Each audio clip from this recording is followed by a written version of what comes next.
New York Jets have faced another devastating blow to their storied franchise. Former defensive end Gerry Philbin, a cornerstone of the team's only Super Bowl championship, has died at age 83. The Jets announced his passing on Wednesday, marking yet another loss of a legendary figure from their glory days.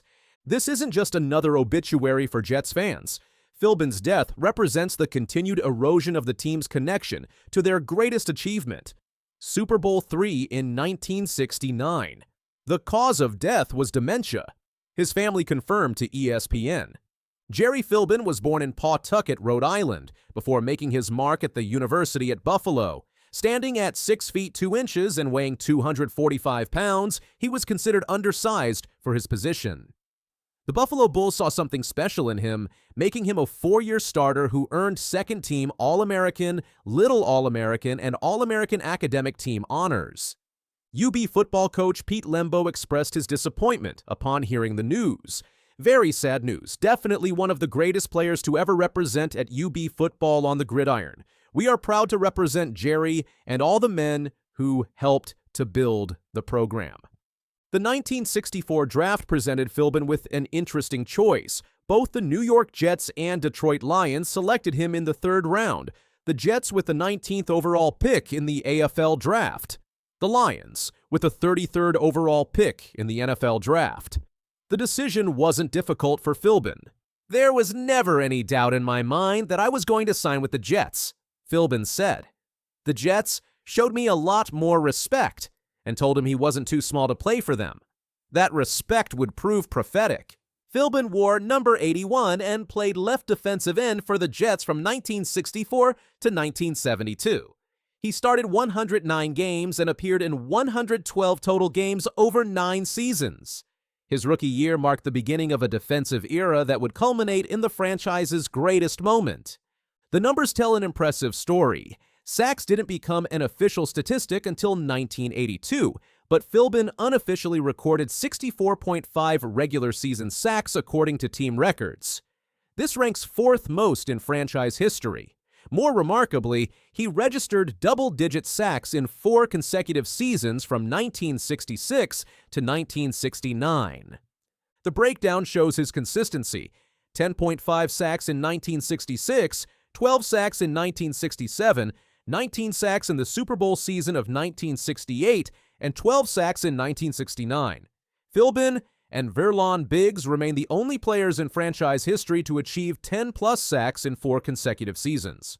Mark Gastineau accomplished this feat 5 times in 6 seasons, missing only during the strike-shortened 1982 season.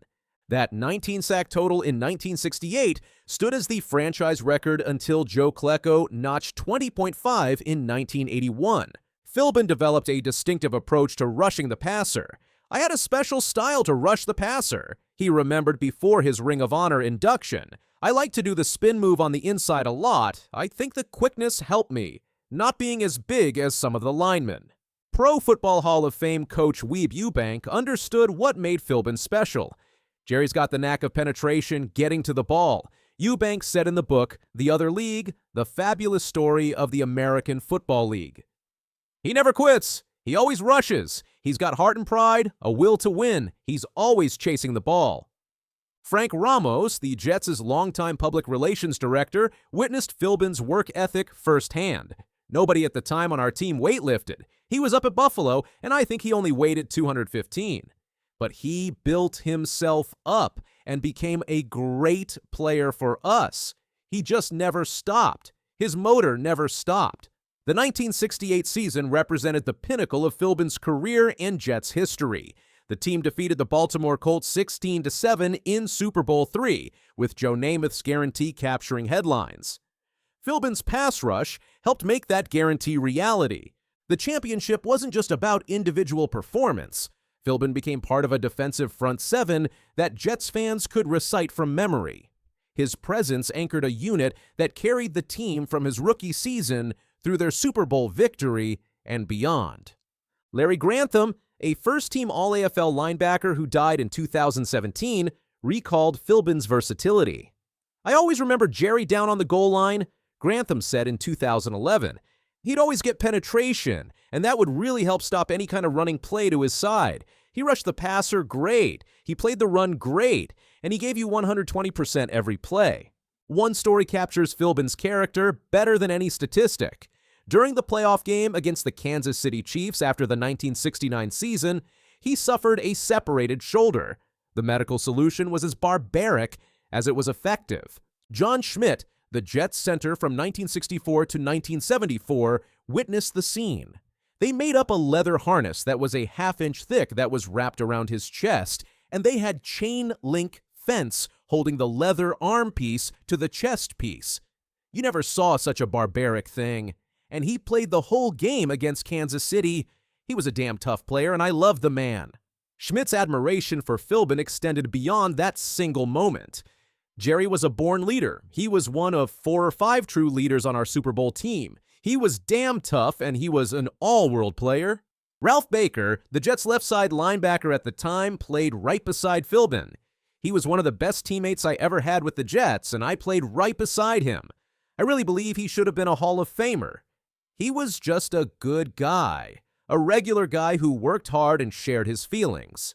When teammates needed to be set straight, Gerry was the guy to do it.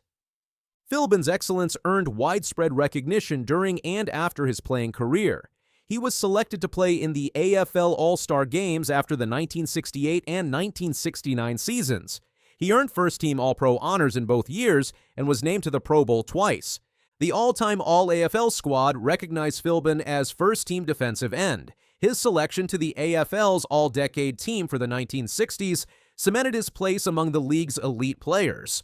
More than 4 decades after his playing days ended, the Jets inducted Philbin into their Ring of Honor on October 17, 2011. He joined the second Ring of Honor class alongside fellow defensive partner Larry Grantham, wide receiver Al Toon, and running back Freeman McNeil. Philbin understood what made him successful and took pride in overcoming physical limitations. In a 2018 interview with Jim Gaiman of NewYorkJets.com, he reflected on his career with characteristic honesty. "I got the most out of how hard I worked because I was a little disadvantaged with size and overcame it," Philbin said, "and then just accomplishing most of my goals that I set. I wanted to be an all-star. I wanted to win the Super Bowl. And the personal goals of getting elected to the all-time AFL team, and then finally becoming a Ring of Honor recipient with the Jets. All those things I cherish a lot."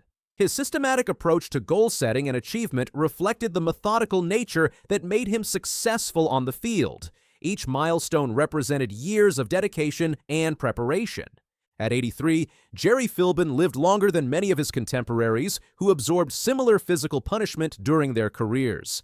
His death marks another milestone in the gradual disappearance of the Jets' championship generation.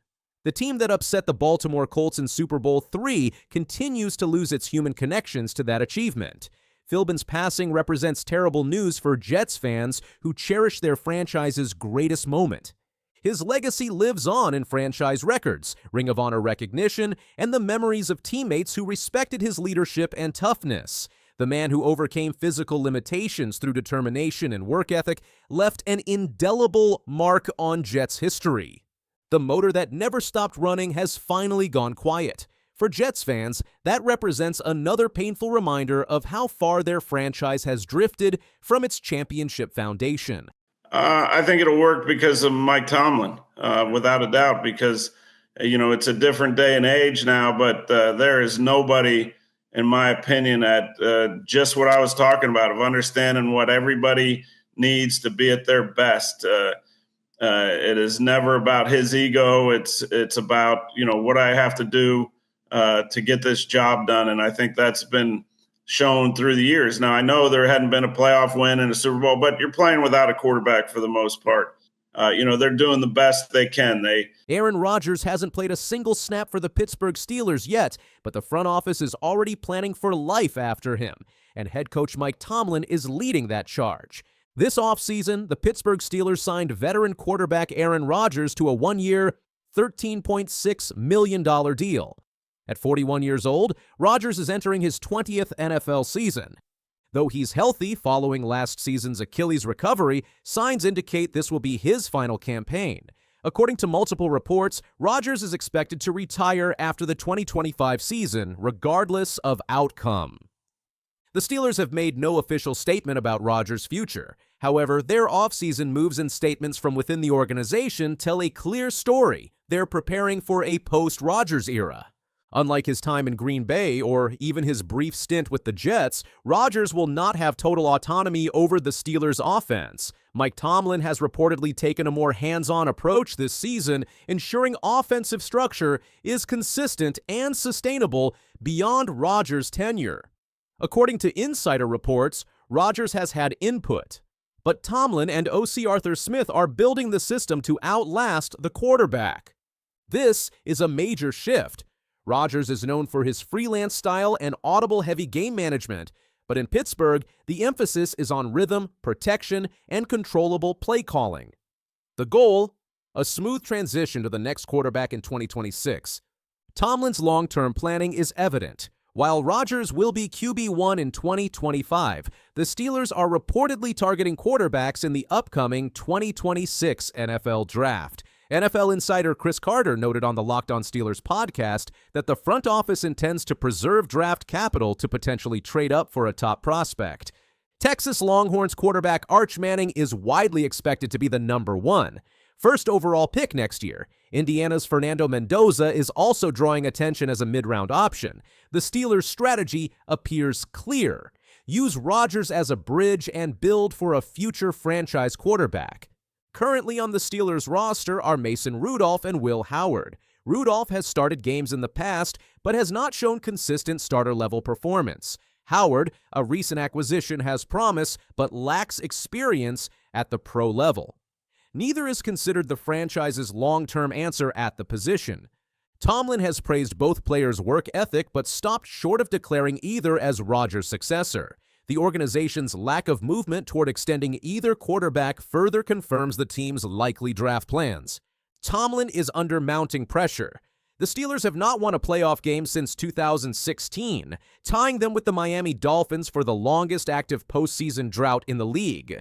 In that span, Pittsburgh has cycled through 5 different Week 1 starting quarterbacks. The team's lack of stability at the position has been a consistent obstacle. The urgency to win now is heightened by the aging core of the defense. Cam Hayward and TJ Watt remain elite, but their windows are narrowing. A successful 2025 campaign is critical for both veteran morale and fan confidence. Former Steelers offensive coordinator Todd Haley defended Tomlin recently, pointing to the team's quarterback instability as a key reason for postseason failures. On the This Is Football podcast, Haley argued that no coach can win consistently without a reliable QB. Still, critics argue that Tomlin has not adapted well to the evolving quarterback market, nor developed in-house talent effectively. That dichotomy frames this season as a make-or-break scenario. Rodgers provides temporary stability, but long-term solutions must begin forming immediately. While the Steelers have been linked to big-name players like cornerback Jalen Ramsey, those discussions appear more speculative than actionable. NFL insiders suggest the team is reluctant to part with future high-round draft picks, which they may need to secure a top quarterback in 2026. Steelers beat writers have confirmed that the team is closely monitoring multiple quarterback prospects while evaluating internal options. This reaffirms the idea that 2025 is a transition year not just for Rodgers, but for the direction of the entire offense.